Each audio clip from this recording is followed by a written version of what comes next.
Hi, I'm Emily Williams, the founder of the top success and personal development company for driven women called I Heart My Life. I grew my company from $442 to seven figures in my first 18 months. And since then, it's become a movement for women who know they're meant for something big and refuse to settle. At I Heart My Life, we operate with the belief that anything is possible and no dream is too big. We're all about combining business strategy, deep mindset work, high performance practices, money tips, and a whole lot of lifestyle to help you get the results you deserve in all areas of life. Because after all, we only get this one shot. This is your one-stop shop for all things inspiration. So grab your favorite drink and a pen and a notebook and get ready to be inspired. Oh, and if you're not a member of our community, go to iheartmylife.com/join and receive all of our emails and announcements. And while you're at it, copy and paste this episode link and share it with 3 friends. Now, on to the episode. Hey, it's Emily Williams, the founder of I Heart My Life and your host of the I Heart My Life show. This is episode 212, The Truth About Finding Worthiness, Happiness, and Success. So today I have a special guest with me, actually a special teacher. My husband, James Williams, who's also a certified high performance coach, is here talking all about finding worthiness, happiness, and success. We recently had a conversation about how he feels that I'm looking for all of those things in the wrong place. He's definitely brutally honest with me, always very, very nice in his delivery, but he's always truthful. And he shared that he feels like this is an issue that a lot of female entrepreneurs have. So he wanted to record this episode to teach you how to find all of those things and how to increase your level of success through worthiness and happiness. This is a really important episode because oftentimes those of us who are driven, we're actually looking for those things in the wrong place. And so James is going to share a little bit more about how he actually measures happiness and worthiness and the metric that you should be looking for when you're actually tracking those things. Now, it's probably not what you think it is. So I really want you to pay attention to this episode. Make sure you get a piece of paper and a pen or your favorite journal and take some notes because I know you're going to be inspired. James is truly my secret weapon behind the scenes when it comes to high performance, sustainable success, and happiness. He always reminds me to be present in the moment. And although I have a lot to do in this life, remember that each of these moments today are only going to happen once. And so really bring it back to the present moment, get clear on what's bringing me joy and happiness now. And of course, I can still be driven and think about the future when it's the time to do that. So without further ado, I'm going to hand it over to James and let him share all this incredible content with you. This episode was sponsored by our 7-Figure Framework Workshop. This workshop is a live workshop happening June 21st to 25th, designed to support you in knowing exactly how to scale your online business. I know that you are sick of working harder to reach your revenue goals. You're experiencing fear and anxiety when you think about the next level. Maybe you don't have the systems or processes or SOPs in place, and all of it is in your head. Maybe you're worried about hiring or training a team and stepping into a leadership role. Maybe you wonder if you really have what it takes to grow a business and you're worried about taking on more clients and spending more time in order to go to the next level. You want something that is simple, and trust me, you should be able to scale your business, increase your impact, and grow your team. You deserve that. And for that reason, we've created this incredible live workshop to walk you through our 7-figure framework. We're specifically diving into my signature cash method, which has helped me go from $442 all the way up to 7 figures in my first 18 months in business and stay at the $1 million mark ever since then. So over these 5 days, we're going to cover a ton of information that will support you in creating a scalable strategy for your company.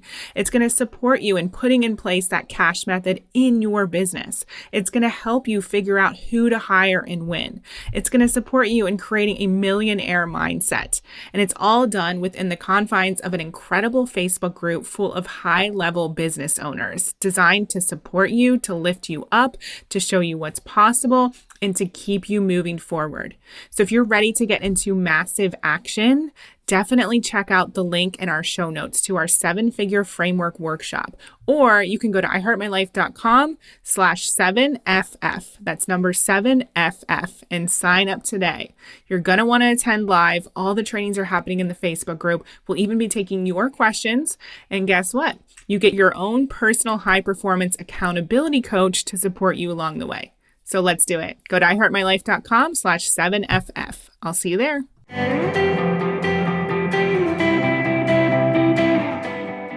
Hey everybody, James Williams here. So wonderful to be here on the podcast. Emily spoke to me recently and asked me to record this episode, and it was so wonderful because it was so much in alignment with a subject that I've been talking about recently in my own work, which was, are you looking in the wrong place to feel worthy, happy and successful? Are you measuring these things by metrics that you don't actually control? It was so interesting me talking about this subject with my community, because if you are all reading Emily's email that she sent out recently, it's actually sent out today, which as I'm recording this is the 2nd of June. I'll touch on it briefly for you. The email subject line was, "Hard on yourself? Read this. Do you ever find yourself wondering if you're ever going to reach your goals? Maybe you feel like week after week, month after month, year after year, things are taking longer than you'd hoped. Maybe you have some days where you feel deflated. You're still working more hours than you'd like. And that to-do list is still a mile long. And sometimes you feel like you're drowning." Emily knows that sometimes she can relate to that. In fact, recently she felt the same. Although that experience for her certainly isn't the norm anymore.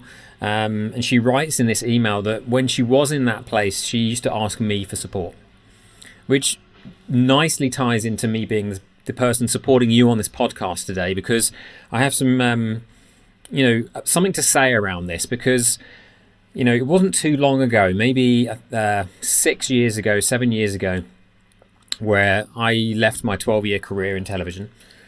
And during a lot of that career, I was in this career for 12 years, and I probably should have left that career maybe after year 6, because, I started to feel like really there should have been more for me. And I was in a bit of a rut, and I know we all know what that feels like.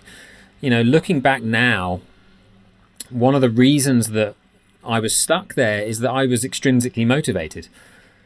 What does that mean? Well, I was very much motivated by getting my rewards from things coming to me, right? Whether it be getting a pay rise, whether it be, someone telling me I did a great job, or, my family saying I love you. I was getting my sense of happiness and success and worthiness from things coming to me rather than from me.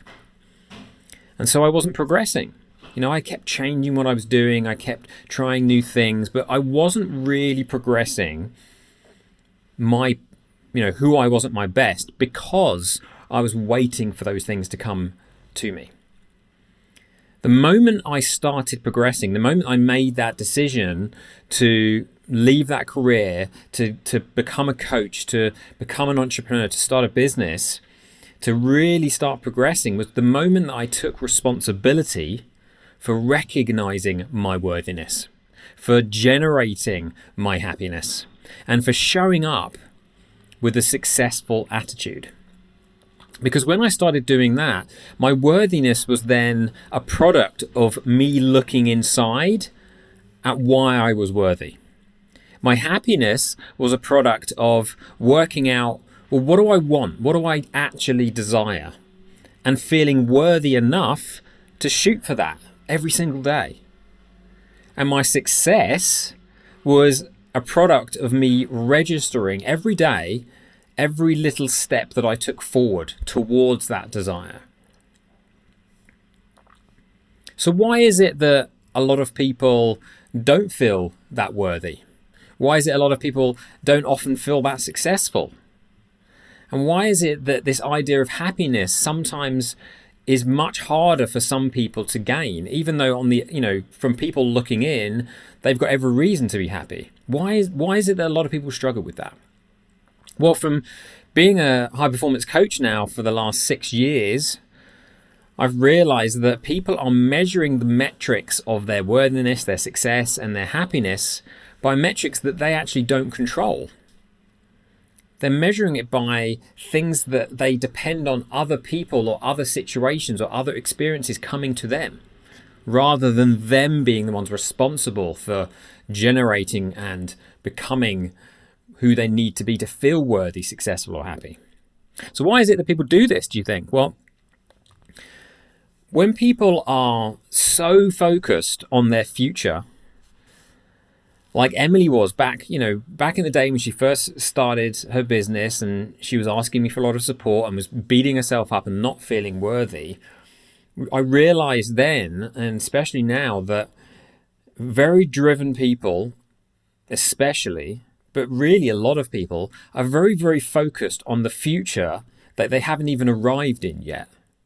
They spend most of their time thinking about all the things they've got to do, all the things they want to achieve, and all the things that haven't arrived yet, which is a kind of an anxious feeling, right? Or they spend a lot of their time in their past, thinking about the fact that based on all of the things they've done, based on all the evidence of their past, there's nothing there that provides proof that they can actually even achieve their desires. So then they don't move forward. So what's the commonality with these two things? Either being stuck in the past, not seeing it, looking for evidence that you can be brave enough to take a step forward to what you desire, or stuck in the future, constantly anxious about what hasn't happened yet. What's the commonality? Not being present. And this is a global pandemic. We've been through a pandemic recently, like a viral pandemic. This is a mental, emotional pandemic that has existed for actually quite a long time. People are not present. So what happens? What happens when we're not present? Well, when we're not in the moment, when we're not present, we're not taking action in the one place that we can actually progress. You see, if we're stuck there, constantly thinking about what next, how are we ever going to register and be grateful for and feel worthy and accomplished for the things that we are achieving now? And if we're constantly stuck in the past, how are we ever going to generate the courage to do those big, scary things that we really want in our future? I truly believe that in our past, we have a library. We have a library where we get to stack our confidence. We get to stack our worthiness based on recognizing what we're achieving each day, so that we can build that confidence based on our competence to be able to look forward, make plans, and take that big leap. But none of that can be done in the past or in the future, because those times don't exist. It's only here in the present moment that we can really feel into what it is that actually exists right now, so that we can look forward to the future and make decisions on where we want to go. But how do we do this, I hear you ask? How do we develop more presence? Because the truth is, if you've been one of those people that is constantly thinking about tomorrow, what's coming next, or maybe you're one of those people that's constantly thinking about the past, it's a neurological pattern. It's a habitual pattern. It's something that we don't even know we're doing half the time. Which is why in a minute, I'm going to run you through some questions that is going to help you figure out exactly where you're at, okay?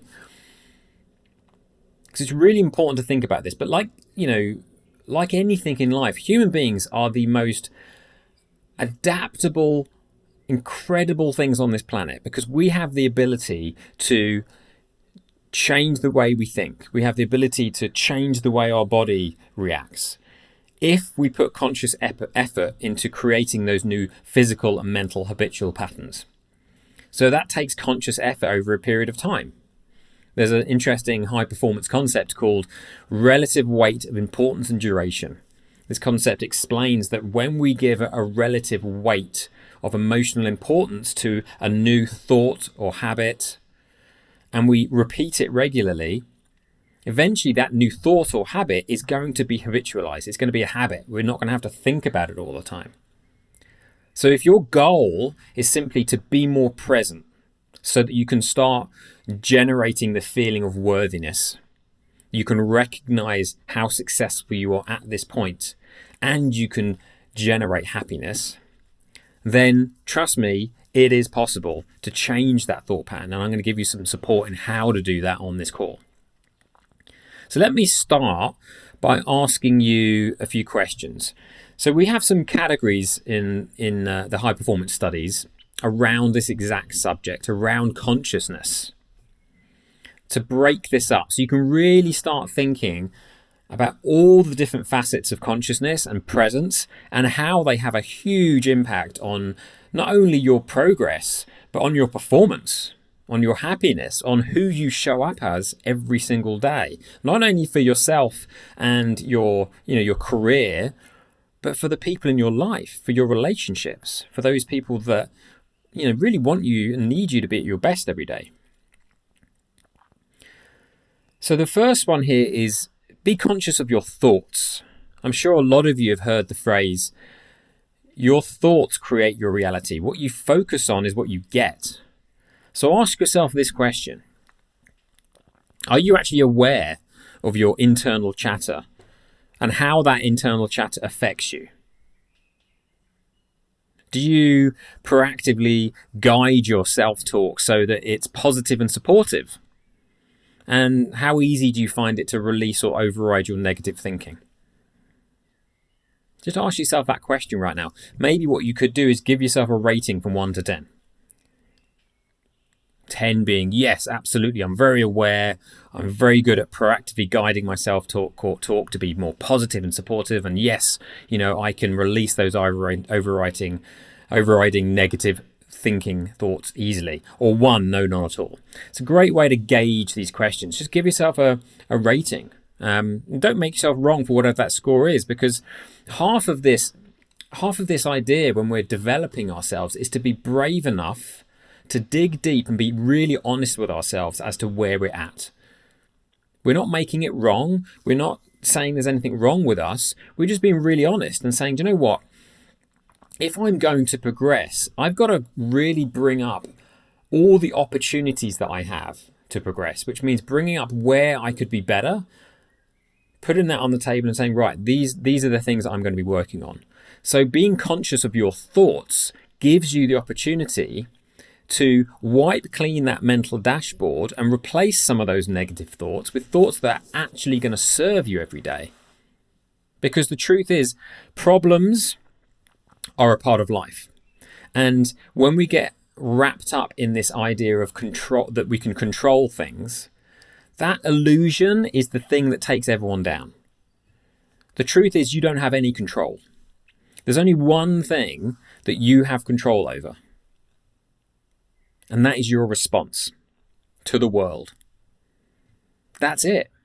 How you respond dictates what move you make next. It's what I call your response ability. Your ability to respond to whatever comes at you.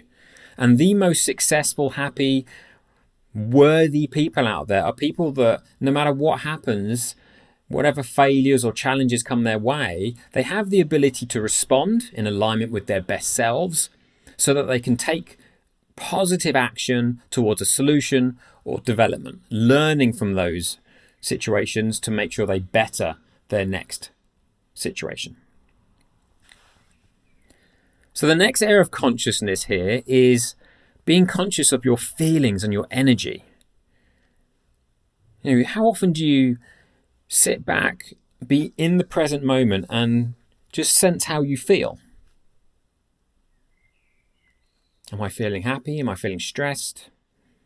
Am I stuck in that future room, stressed about all the things I have to do?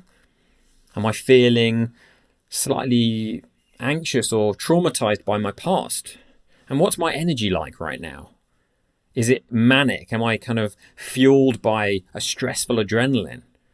Or am I tired and drained? Or am I actually quite vibrant and calm and focused? Like, taking the time to be conscious of your feelings and your energy, again, gives you information. It gives you metrics that you can do something with. So ask yourself the question, do you know how you feel and why you feel that way throughout the day? How many of you listening to this right now actually take time to check in with yourself? Prevention is so much easier than cure. So rather than waiting to be stressed and overwhelmed to then decide to do something, making the decision, and maybe even, scheduling that in your calendar, making the decision to check in with yourself every day and just be conscious of, how am I feeling right now? What's my energy like right now? And where would I like my feelings and my energy to be? Now I have the opportunity to do something, take some action to maintain or change my feelings and my energy to get it to a place that's going to serve me today. The next area, which is really a result of those last two things, is being conscious of your behaviors. This is a really interesting one. Especially in the world, the last couple of years, 2020 and even, through 2021, having gone through the pandemic and global kind of turbulence and some anxiety and some uncertainty, there's been a lot of unconscious behavior, reactive behavior. And there's a big difference between our reactions and our responses. We don't actually have control over our reactions, right? They're emotionally dread, subconscious reactions.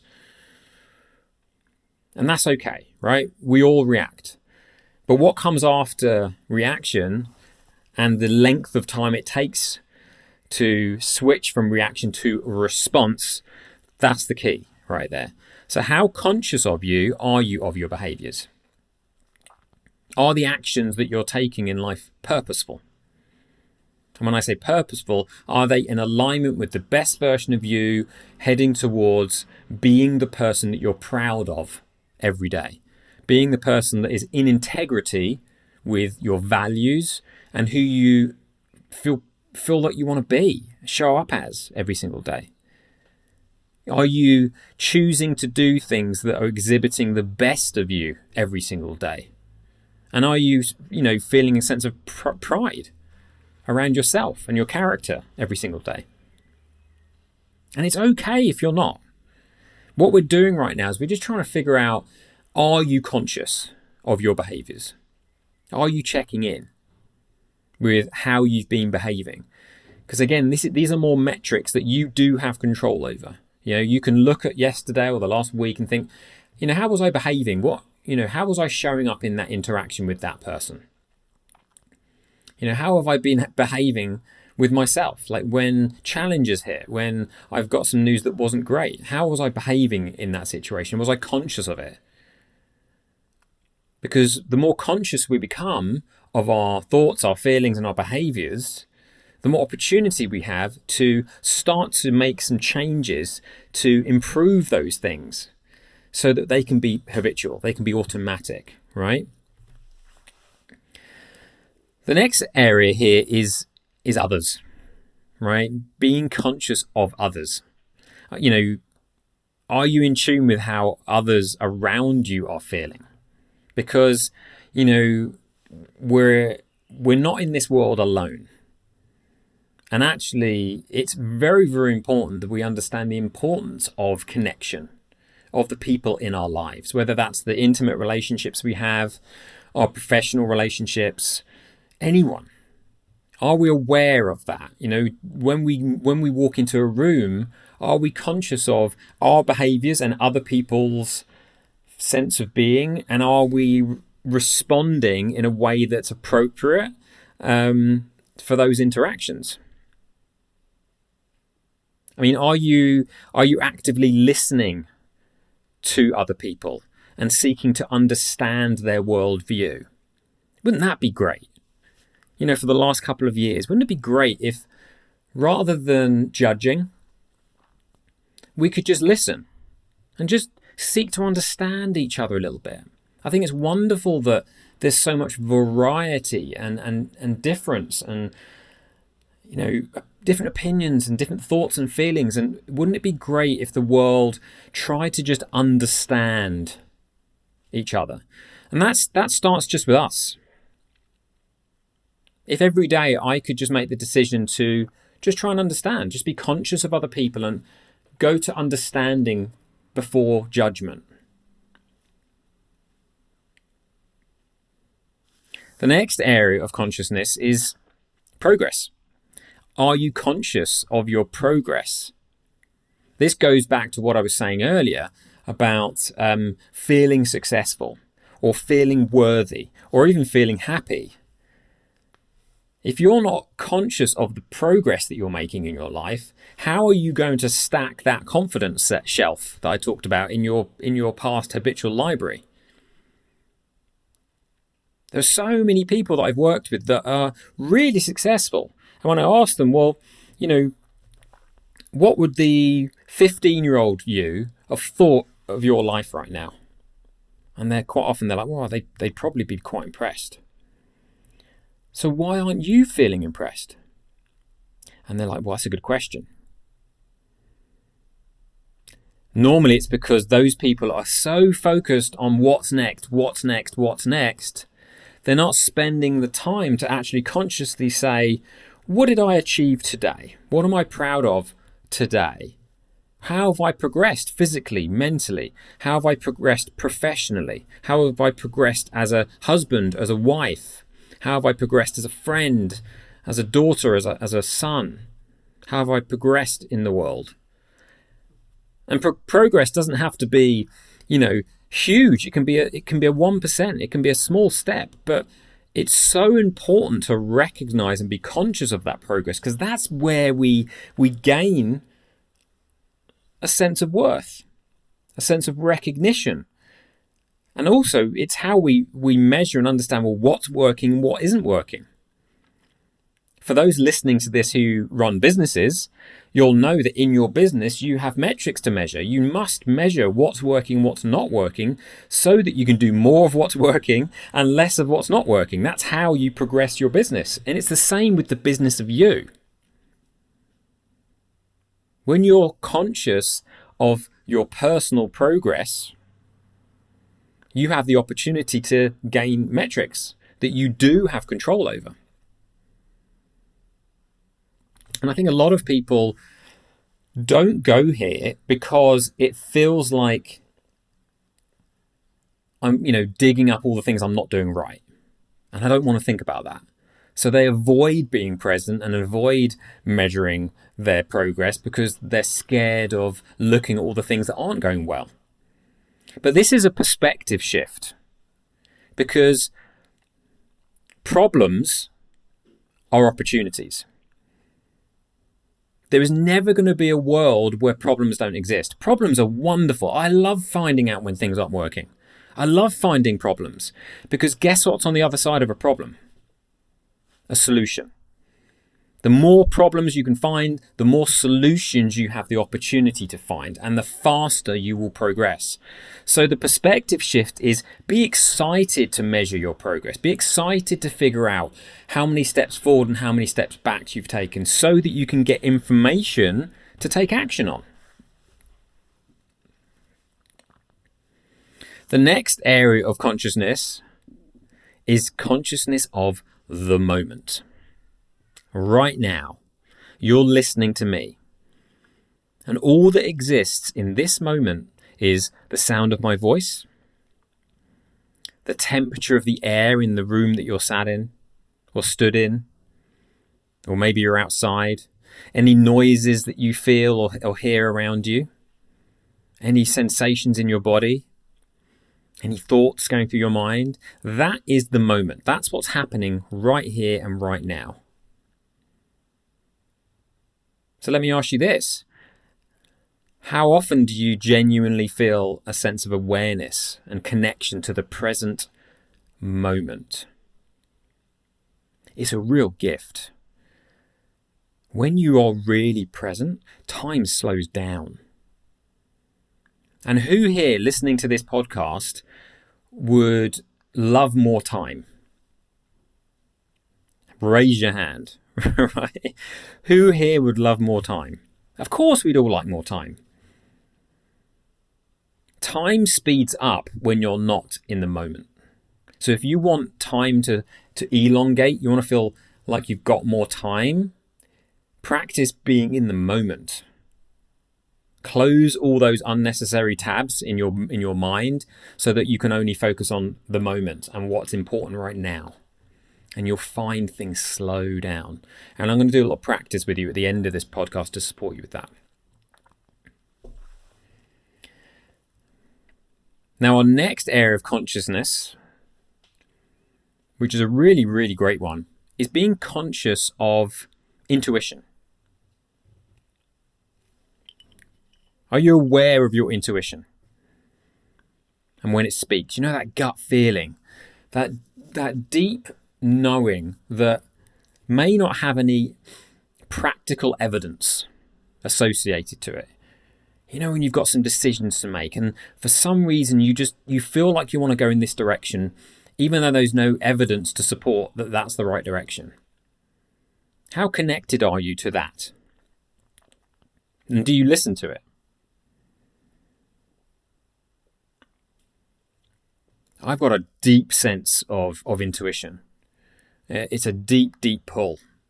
And I can tell you this, when I listen to it, I progress. When I don't listen to it and I do what I think other people think I should be doing, I don't progress. You know, really understanding and tapping into your intuition. And that's not those other little voices in your mind. Your intuition, it's down in your solar plexus, right? Right above your gut. I mean, it's that deep feeling of I have a real sense of what I should be doing right now. And I don't know why. Why is it that we're so obsessed with knowing why and how, right? Sometimes we don't need evidence to take action. We just need to be really connected to what feels in integrity to us. And the last category of consciousness here I want to discuss with you is love. Love. Do you feel a deep sense of love for yourself? Ask yourself that question. Do you feel a deep sense of love for yourself? This is so important. This is so, so important. You know, I always say to the service-based business owners, entrepreneurs, coaches, mentors, leaders that I coach that, you know, you are your number one client. That's a contract for life. Because how well you serve that client, that inner you, is a reflection of how well you can show up, how successful you will be. And that takes love. It takes a lot of love to be able to be conscious enough to look at your faults and not judge yourself for them. It takes a lot of self-love to be brave enough to take action despite lack of evidence that things are going to work out. It takes a lot of love to believe in yourself. It takes a lot of love to comfort yourself when things aren't going well. It takes a lot of love to lead and inspire yourself to take action when things feel hard. And of course you love yourself because you feed yourself, you wash yourself, you dress yourself, and you're listening to a podcast right now because you've chosen to be inspired or learn something, right? So there is love there. But are you conscious of that love? Are you reminding yourself every day? You know, I love myself. And not only is that okay, but that's really important. I mean, I'll tell a really vulnerable, open story to you all. I've lost 2 friends to suicide in my life because they didn't learn to love themselves enough to ask for help. And that's, really the saddest thing, when there's an opportunity to love yourself enough to ask for help, to love yourself enough to take action towards progress, whether that's emotional progress, professional progress, whatever. But if there's one thing you took away from this, it's that being conscious of love for yourself will also allow you to feel more conscious of the love you get to feel and experience from others. Really, really important. Right? So just to reiterate those areas that I'd love you to think about, be conscious of your thoughts and how they affect your actions and your output every day. Be conscious of your feelings and your energy so that you can make decisions on feeling better and generating more energy. Be conscious of your behaviors so that you can decide how you're going to show up every day. And you can do that by being conscious of others, so that not only are your behaviors based on your integrity, but they're based on how other people are feeling. Be conscious of your progress so that you can measure those metrics, feel worthy, make decisions on how to make more progress and actually progress. Be conscious of the moment so that you can slow time, so that you can reduce that noise and actually progress in that moment. Be conscious of your intuition, your gut feeling, right? That takes a lot of self-trust, which leads us to the final one, being conscious of love. Be conscious of the love that you have for yourself, and the conscious of how the amount of love you have for yourself impacts how much love you allow yourself to receive from others and give others, right? So I'd like to walk you through a little practice that I developed a few years ago, which you can take away, you can try for yourself. You can actually download this, and I'll give you information on how to download this. It's a kind of a meditation practice that I developed for myself, a few years back, because listening to meditation music really wasn't working for me, and I'm a very visual person, so I developed this meditation as a really simple, quick way of being present, of reducing the noise, getting present and getting focused, reducing that stress, right? So that I can make decisions in the moment to progress. So here we go. What would be great is listening to this if you have the opportunity to sit down somewhere quiet. And of course, you can always, come back to this part of the podcast if you're currently walking or you're at work or on the tube. Just put yourself in a room where things are quiet and you can sit down and just take a deep, deep breath in your nose, from your belly and out of your mouth. Close your eyes.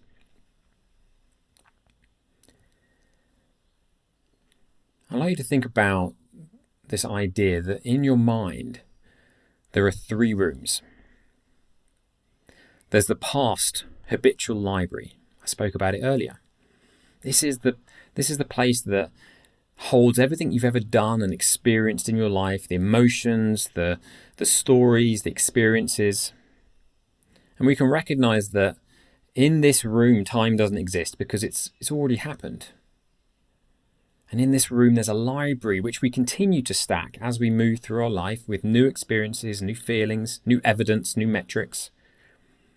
It's where we stack our confidence shelf. It's where we learn. And it's really important to recognize that this room is a room that we get to consciously choose when we enter it and when we don't. So I'd like you to reach over to the door to this room in your mind and just slide that door shut. Now, on the other side of your mind is the future habitual workshop. This is where we go to think about all the things that are to come in our lives, all the plans that we have, all the things that we want to create. all those to-do lists, all those things that maybe we're not looking forward to, but we know are going to happen. Again, this room, we get to consciously decide when we enter it and when we don't. It's not going anywhere, so we get to use it for what it's used for. But like the past room, this room is void of time because it doesn't exist yet. So I'd like you to reach over to the door to this room and slide that door shut. Now we're in that third room. We're in the present room. And the great thing about this room is it's the only room that actually exists because it's here, it's now. It's as you're listening to my voice. It's the sensations that you feel in your body. It's the temperature of the air. It's any noises that you hear around you. And in this moment, everything just slows down. If I was to count 5 seconds, normally it might not sound like a long time, but in this room, 5 seconds is a long time. 1, 2, 3, 4, 5. You see how elongated that felt? Really feel into this moment and how calm and how still and how vast this moment feels. And know that you can close those doors and sit in this room anytime you like to feel that expansive space and that calm and be in the moment. I'd like you to just take 3 deep breaths in your nose, out your mouth. In your nose, out your mouth. And one more. In your nose, out your mouth. Now open your eyes. How did that feel? Know that any time you can do that. It was just literally maybe 1 minute, less than a minute of time in the moment. And what this will actually do, like neurologically, biologically, is it will train your brain to be more present. When your brain is trained to be more present, it can focus more. When you can focus more, you can get more done in less time. You can be more productive. You can be more conscious of your thoughts, more conscious of your feelings, your energy, your behaviors, other people, your progress, the moment, your intuition, and of course, love. Make sure that you are measuring your metrics by things that you can control. You are in control of how worthy you feel by recognizing your worth. You are in control of how happy you feel by recognizing what makes you happy.